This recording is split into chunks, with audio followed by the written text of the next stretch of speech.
Hello everyone, welcome to my channel Shri Roy education. আজকে আমরা 28 জুনের ডেলি কারেন্ট অ্যাফেয়ার্স পড়ব। তার সঙ্গে কিছু রিভিশনও আমরা করে নেব টপিক ওয়াইজ। তাহলে চলো শুরু করা যাক। First, Nandi portal is in news. তাহলে নন্দী পোর্টালটা নিউজে ছিল। নন্দী পোর্টাল লঞ্চ কে করেছে? The ministry of fisheries, animal husbandry and dairying. ঠিক আছে, এখান থেকে লঞ্চ হয়েছে। Has taken a significant step towards streamlining the regulatory approval process for the veterinary drugs and vaccine. তাহলে কিসের জন্য এটা হয়েছে? ভেটেনারি ড্রাগস অ্যান্ড ভ্যাকসিনের অ্যাপ্রুভালের জন্য with the launch of the Nandi portal. মানে এটা একটা স্ট্রিমলাইন হয়ে যাবে অ্যাপ্রুভালটা ভেটেনারি ড্রাগস অ্যান্ড ভ্যাকসিনের। ঠিক আছে, তাহলে নন্দী পোর্টাল কে লঞ্চ করেছে? Ministry of fisheries, animal husbandry and ডিয়ারিংয়ের তরফ থেকে এটা লঞ্চ করা হয়েছে এই পোর্টালটিকে। The portal aims to timely process applications and grant NOC non-objection certificate for these essential products. Okay. আচ্ছা, রিসেন্টলি যে সব পোর্টালগুলো নিউজে ছিল সেগুলো আমরা একটু দেখে নেব। যেমন হচ্ছে e Sampada portal. E Sampada portal launched by ministry of urban affairs. Okay. Next, Sarathi mobile application.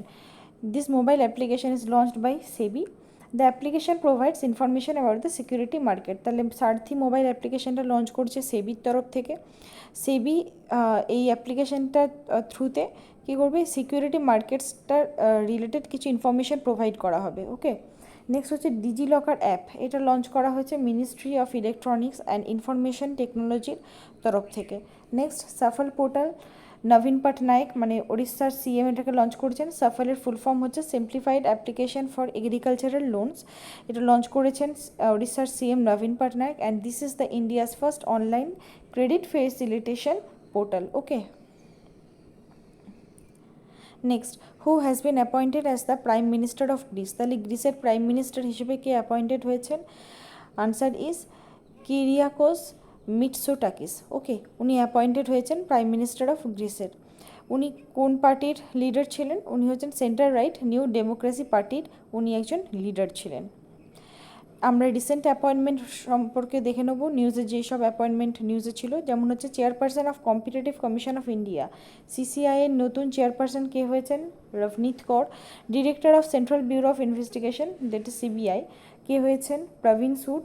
MD and CEO of national investment and infrastructure fund লিমিটেডের কে হয়েছেন? এমডি সিইও রাজীব ধার।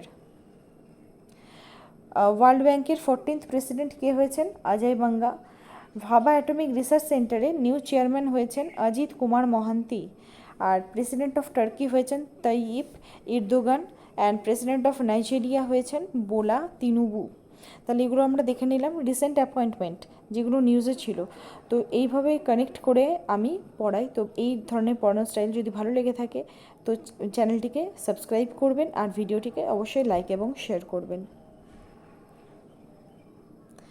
Next, what is the GDP growth rate projection for the fiscal year 2023-24 according to S&P Global Ratings? তাহলে S&P তরফ থেকে একটা ratings দেওয়া হয়েছে কিসের জন্য? না, জিডিপি গ্রোথ রেট কত থাকবে 2023-24 সালে। তো সেটা কত থাকছে? তারা বলেছে 6% থাকবে।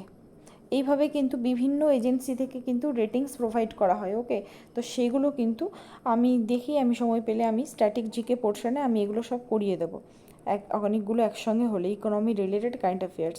তো সেই জন্য আপনাদের সাপোর্ট দরকার আমি এইসব ভিডিও যেগুলো আনছি। নেক্সট হচ্ছে আমরা দেখে নেবো জিডিপি বলতে আমরা কী বুঝি। জিডিপি হচ্ছে গ্রস ডোমেস্টিক প্রোডাক্ট, এটা হচ্ছে ফুল ফর্ম, এটা পরীক্ষাতে এসে থাকে।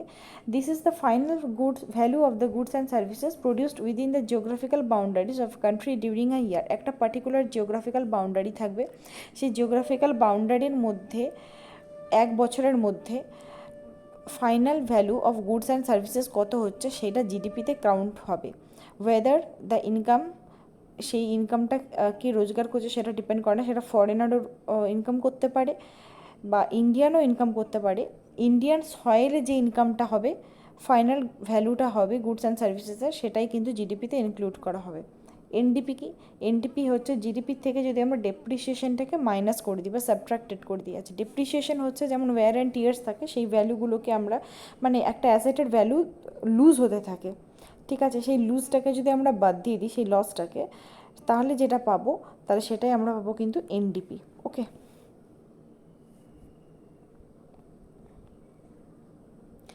Next gross national product. Gross national product হচ্ছে total value of final products and services produced in a given period by the nationals of a country। আচ্ছা, এটাই হয়তো জিডিপির সঙ্গে জিএনপির পার্থক্য। জিডিপি ছিল কি, ফরেনার্স প্লাস ইন্ডিয়ানস দুজনেই রোজগার করতে পারে, ইন্ডিয়ান সয়েলের মধ্যে যে রোজগারটা হচ্ছে সেটা পুরোটা ইনক্লুড করব। এখানে কিন্তু কোন এরিয়াতে হচ্ছে ইনকামটা সেটা ডিপেন্ড করে না, কে রোজগারটা করছে সেটা ইনকাম করে, মানে ম্যাটার করে। সেটা যদি আমাদের ইন্ডিয়াতে যে থাকে ইন্ডিয়ান তাদের রোজগার, প্লাস ইন্ডিয়ানরা যদি বিদেশে থেকে থাকে তার রোজগারটাও কিন্তু এই জিএনপির মধ্যে কনক্লুড হবে। ওকে, তার মানে ন্যাশনালিটি এখানে ইম্পর্ট্যান্ট। আর জিডিপিতে ছিল হচ্ছে এরিয়া, কোন লোকেশনে সেটা ইনকাম হচ্ছে সেটা ইম্পর্ট্যান্ট। ঠিক আছে, এই দুটো সূক্ষ্ম ডিফারেন্স আছে, এটা মাথায় রাখতে হবে। আর এনএনপিটা কী জিনিস, নেট ন্যাশনাল প্রোডাক্ট, সেটা হচ্ছে জিএনপি থেকে যদি আমরা ওই ডেপ্রিসিয়েশনটাকে সাবট্রাক্ট করে দিই তাহলে আমরা যেটা পাবো সেটা পাবো হচ্ছে NNP. Next, who has been appointed as the director of the USA east coast chapter. তাহলে এই director of USA east coast চ্যাপ্টারে অ্যাপয়েন্টেড হয়েছেন নূতন রুংতা।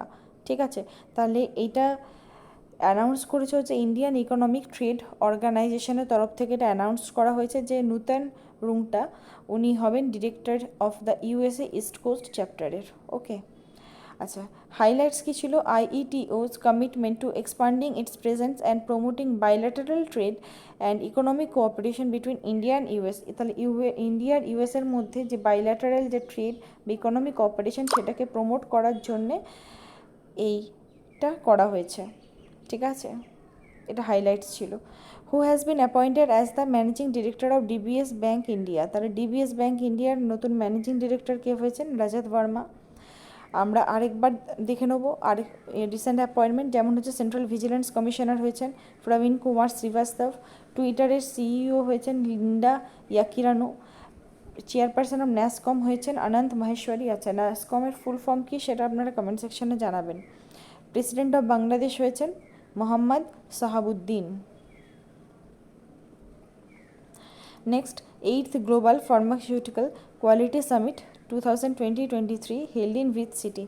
তাহলে কোন শহরে আয়োজিত হতে চলেছে 8th global pharmaceutical quality summit?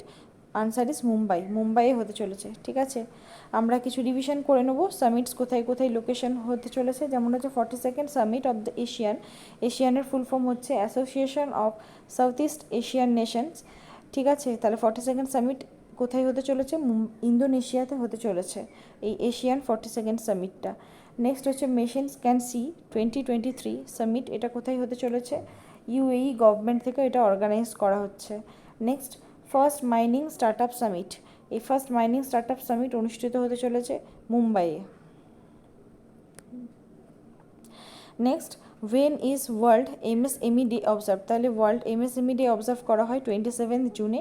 এই বছরের থিম ছিল future ready MSMEs for India @100। আর ওয়ার্ল্ড ড্রাগ ডে এটা সেলিব্রেট করা হয় 26 জুনে, প্রমোট করার জন্যে promote global efforts in eliminating drug abuse. তাহলে ড্রাগ অ্যাবিউসের যেটা আছে সেটাকে এলিমিনেট করার জন্য এটা গ্লোবালি প্রমোট করা হয়, সেই জন্য এই ওয়ার্ল্ড ড্রাগ ডেটা পালন করা হচ্ছে 26 জুনে। এই বছরের থিম ছিল people first, stop stigma and discrimination, strengthen prevention. Okay, next হচ্ছে who is the author of the book the Yoga Sutra for children? তাহলে এই বইটির লেখককে, the Yoga Sutra for children, answer is রূপা পাই। আমরা কিছু বুকস দেখে নেব যেগুলো রিসেন্টলি নিউজে ছিল, যেমন হচ্ছে Pandit Deendayal Upadhyay dispersion of thoughts, এই বইটির লেখক হচ্ছেন R N. Ravi. Mundaka Upanishad the bridge of immorality, এই বইটির লেখক হচ্ছেন Jagdeep Dhankhar. As good as my word, এই বইটির লেখক হচ্ছেন কে.এম. চন্দ্রশেখর। আর Bipin the man behind the uniform, এই বইটির লেখক হচ্ছেন রচনা বিশ্বত Rawat. Next, which university has secured the highest position among Indian universities in the Asia University Ranking 2020-23? তাহলে 2023 সালে কোন ইউনিভার্সিটি হাইয়েস্ট পজিশন সিকিউর করেছে among the Indian universities in the Asia university ranking 2020-23, সেটা হচ্ছে Indian institute of science IISc, এই university কিন্তু highest position secure করেছে। So that's all for now. চ্যানেলটিকে ভালো লেগে থাকলে সাবস্ক্রাইব করবেন অবশ্যই, আর ভিডিওটি লাইক এবং শেয়ার করবেন। আর আমি চেষ্টা করছি টপিক ওয়াইজ রিভিশন করিয়ে দেওয়ার জন্যে কারেন্ট অ্যাফেয়ার্স, যাতে পরীক্ষার আগের দিন খুব ইজিলি ক্রিস্প ওয়েতে রিভাইজ হয়ে যায়। আমি বেশি টাইম নষ্ট করব না, উইদিন 10 মিনিটসের মধ্যে আপনাদের প্রচুর নলেজ আপনাদের গেইন হবে, এটুকুনি আমি কথা দিতে পারি। So thank you.